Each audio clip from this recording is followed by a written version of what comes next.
महाभारत का प्रसंग देखा जाए तो एक असंभव जैसी कहानी है कि एक तरफ पूरी अक्षौणी सेना हो और एक तरफ 5 पांडव और उनकी चंद छोटी सी सेना।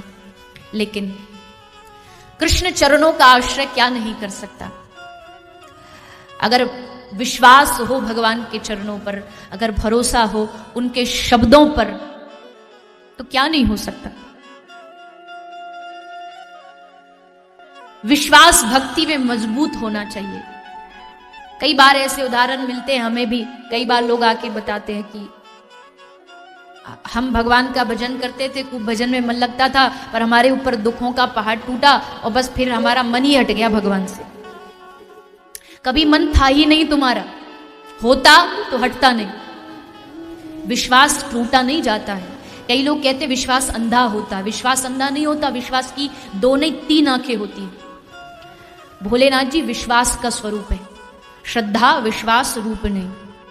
और भोलेनाथ जी की 2 नहीं 3 आंखें, विश्वास की 3 आंखें होती हैं। विश्वास भक्ति में बहुत आवश्यक है।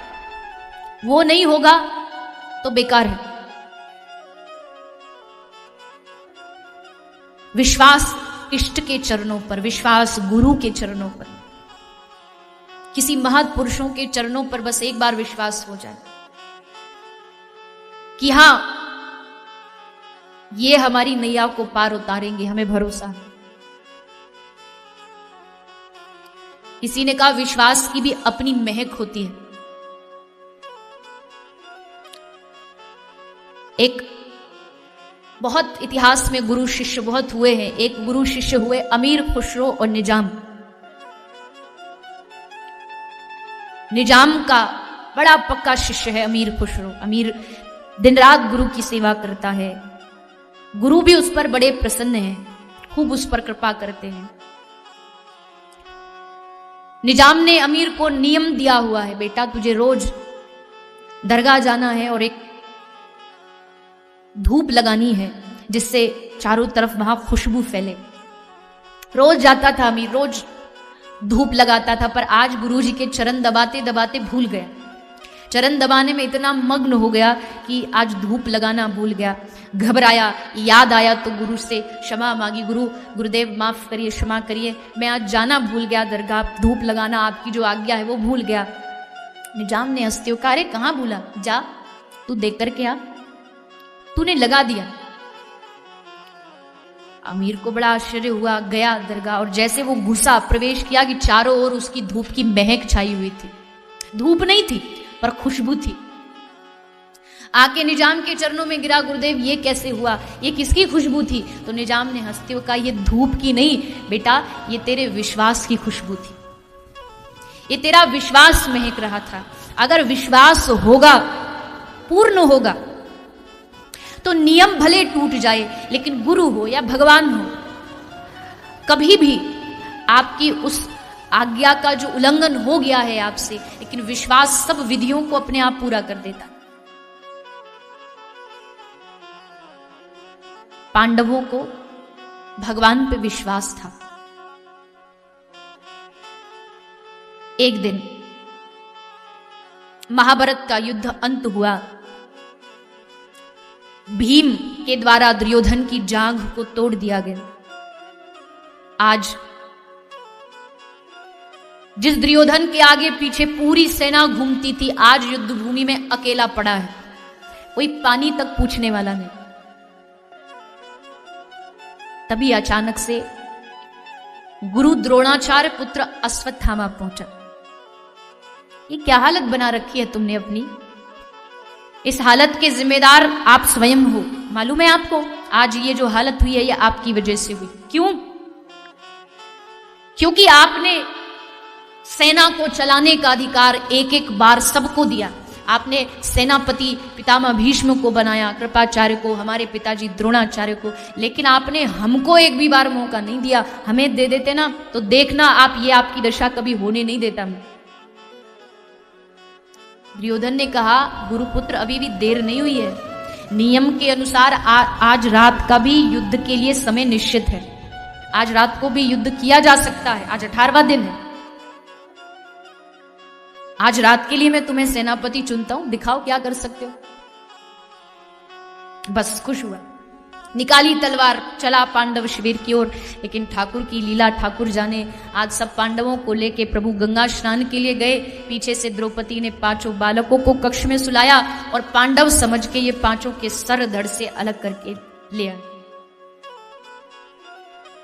प्रातःकाल सुबह हुई, चारों ओर पांडव शिविर में हाहाकार मचा।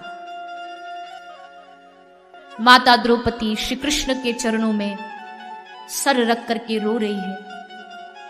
अर्जुन ने देखा,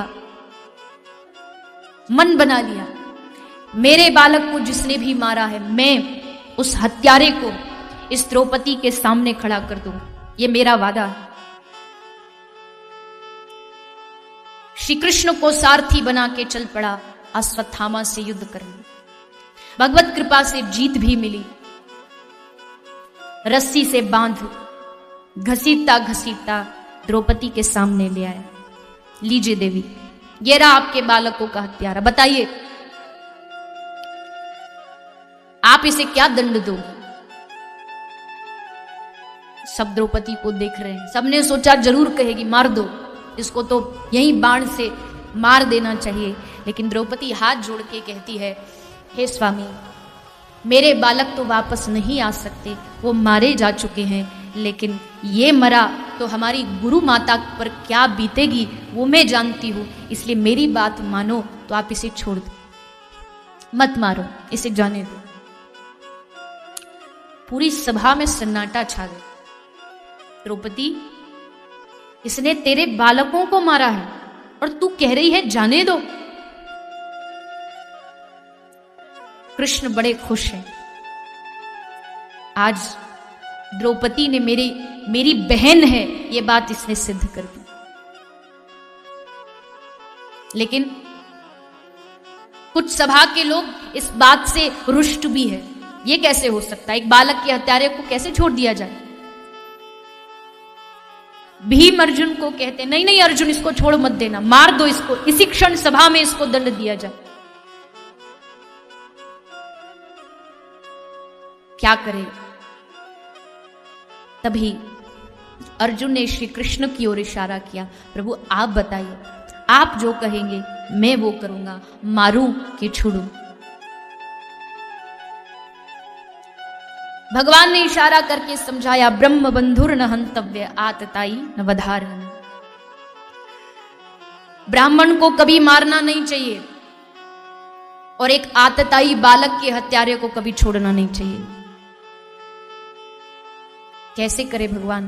बोले आप इसका अपमान करके इसको घर से निकाल दो, क्योंकि एक सम्माननीय आदमी का अपमान हो जाना ही उसके मौत के बराबर है।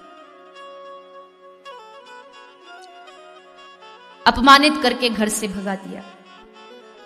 लेकिन अश्वत्थामा क्रोध की आग में ऐसा जला कि उत्तरा, जो अभिमन्यु की पत्नी और जिसके गर्भ में पांडवों का वंशज पल रहा है, इकलौता वंशज जो इस वंश को आगे बढ़ाएगा, उस उत्तरा के गर्भ में ब्रह्मास्त्र छोड़ दिया। उत्तरा घबराई, कहां जाऊं, किससे मदद मांगू, किसके पास जाऊं। भागती भागती रोती रोती पहुंच गई कुरुक्षेत्र की भूमि पर, और वहां कुरुक्षेत्र में श्री कृष्ण विराजमान है रथ के ऊपर, और रथ द्वारिका जाने ही वाला है। तभी भागी भागी उत्तराई, हाथ फैला के प्रभु से प्रार्थना की, पाहि पाहि महायोगिन देव देव जगतपते, हे द्वारिकाधीश मेरी रक्षा करो, मेरी रक्षा करो। भगवान रथ से नीचे उतरे। क्या हुआ? प्रभु मेरा हृदय घबरा रहा है, मेरा गर्भ मर रहा है, कोई बचा सकता है तो आप हैं। भगवान श्री कृष्ण ने जैसे सुना, उत्तरा के गर्भ में गए और सूक्ष्म रूप बना के उत्तरा के गर्भ में मरे हुए बालक को भगवान ने अपनी कृपा से पुनः जीवित किया। भगवान श्री कृष्ण ने उत्तरा पर कृपा की, और उसके बाद भगवान ने पूछा है जितने भी पांडव वहां खड़े हैं कि देखो मैं अब जा रहा हूं इस भूमि को छोड़ के अपनी द्वारिका, अंतिम बार अगर तुम लोगों को मुझसे कुछ मांगना है तो मांग सकते हो। युधिष्ठिर जी आप बड़े हो, आपका पहला अधिकार बनता है, कहिए क्या चाहिए। प्रभु लोग मुझे धर्मराज कह के बुलाते हैं, बस इतनी कृपा करो धर्म में मेरा मन लग जाए, धर्म से मन हटे नहीं। तथास्तु द्रौपदी, तुझे क्या चाहिए? प्रभु, मैं आपकी बहन हूं और मेरा मन वैसे बड़ा चंचल है, पर ऐसी कृपा करो मेरा मन आपके चरणों से जुड़ जाए। नकुल, सहदेव, भीम सबको आशीर्वाद दिया। एक कोने में कहीं सबसे पीछे एक बूढ़ी, जिसके शरीर झुक चुका है, अवस्था वृद्ध अवस्था हो चुकी है, एक बुआ वहां खड़ी खड़ी आंख से अश्रु बहा रही थी। भगवान ने इशारा किया, बुआ आप भी तो कुछ कहिए, आप भी तो कुछ मांगिए। बुआ कुंती हाथ जोड़ के कहती, अरे प्रभु क्या मांगू मैं आपसे? आपने कोई कमी मेरे जीवन में छोड़ी ही नहीं। अब मांग करके मैं क्यों आपका दर्जा घटाऊं? इतना दिया कि मैं शब्दों में गिन नहीं सकती। भगवान मन ही मन सोचते हैं, क्या दिया? जब से इसका जन्म हुआ है तब से इसको विपत्तियां ही मिली है, दुख ही मिले हैं। पर बुआ, आज मैं तुम्हें बिना दिए कुछ जाऊंगा नहीं। आज कुछ भी हो जाए, और हां, छोटी मोटी चीज नहीं मांगनी। अगर आज आप मुझसे संपूर्ण विश्व का साम्राज्य भी मांग लोगी तो मैं वादा करता हूं, मैं द्वारिकाधीश कृष्ण तुम्हें सौंपूंगा। अगर तुमको स्वर्ग का आधिपत्य चाहिए वो मैं तुम्हें दूंगा, तुम्हें वैकुंठ भी चाहिए तो मैं वैकुंठ खाली कर दूंगा, लेकिन तुम्हें वैकुंठ मिलेगा। जो चाहिए मांग लो। बार बार भगवान के कहने पर बुआ कुंती ने हाथ जोड़ा और भगवान से प्रार्थना की, प्रभु आपने तो कह दिया वैकुंठ चाहिए, स्वर्ग चाहिए, लेकिन एक बात बताइए, स्वर्ग में जाकर के मेरे जीवन में सुखी सुख मिल जाएंगे, लेकिन क्या स्वर्ग में जाकर के मैं आपका भजन कर पाऊंगी?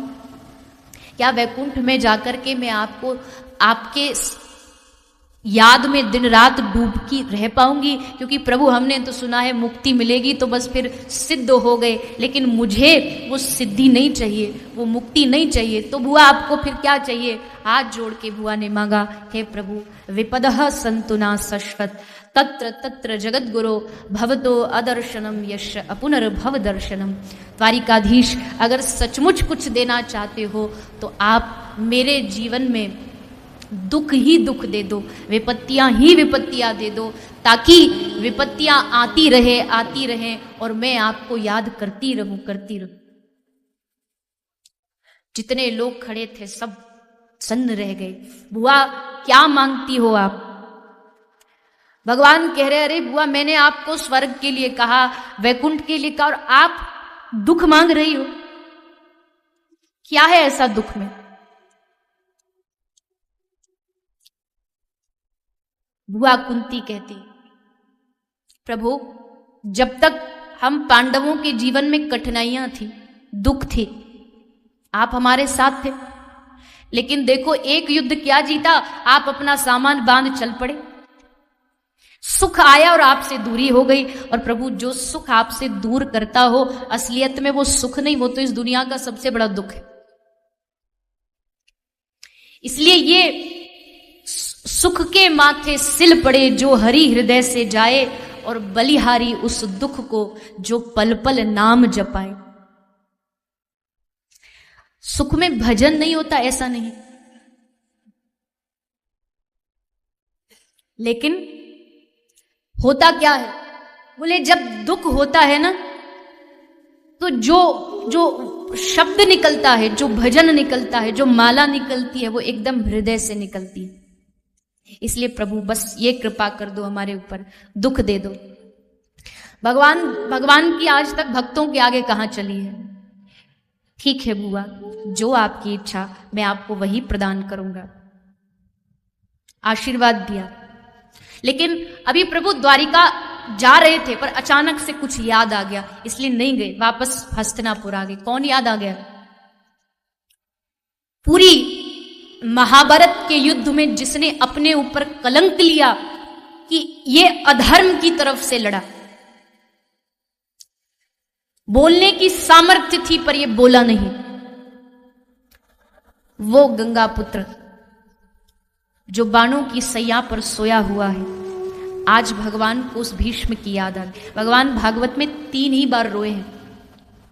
एक बार जब सुदामा आया, दूसरी बार जब भगवान को ब्रज की याद आई, जब उद्धव को भेजा, और तीसरी बार जब भगवान को भीष्म दादा की याद आई।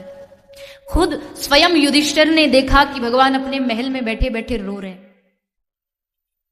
नारद जी ने पूछा भगवान से कि प्रभु एक बात बताइए, कोई आपका बहुत भजन किया हो जीवन भर, लेकिन अगर किसी कारण अंत समय में कफ वात पित्तेन अगर आपको न याद कर पाए, आप तक न पहुंच पाए, तो आप क्या करोगे? ठाकुर जी कहते अगर वो मुझ तक नहीं आ पाया तो उसके अंत समय में मैं उसके पास जाऊंगा, मैं उसको याद करूंगा। वो न याद कर पाया हो कोई बात नहीं,